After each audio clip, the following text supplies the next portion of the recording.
um simbolismo. Nós que ostentamos tarjas vermelhas e solidariedade aos bombeiros, hoje estamos ostentando uma tarja preta e solidariedade aos professores, aos profissionais de educação do Estado, que tanto quanto os bombeiros têm um dos piores salários do país.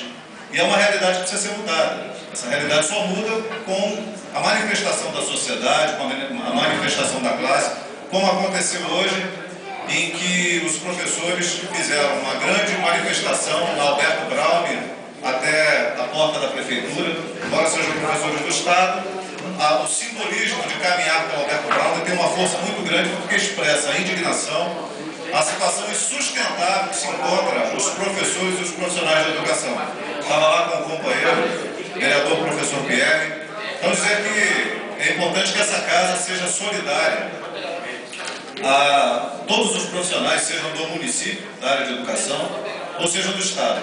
Mas fundamentalmente que a gente consiga fazer uma pressão sobre o governo do Estado para melhorar as condições tão precárias de trabalho dos profissionais de educação. Os professores estão realmente no movimento, antenados com essa situação que surgiu a partir da violência contra os bombeiros, e os professores já estão acostumados a tanta violência contra eles ao longo do tempo, seja através da borrachada que leva da polícia, seja através da falta de atenção do governo do Estado em lhe dar condição digna de trabalho ou um salário digno, como eles tanto merecem. Então, aqui, fazer essa colocação. Senhor presidente, mais uma questão de ordem. Nós estamos recebendo hoje aqui, gostaria de citar aqui a presença, da comissão negociadora dos motoristas de ambulância da Fundação Municipal de Saúde.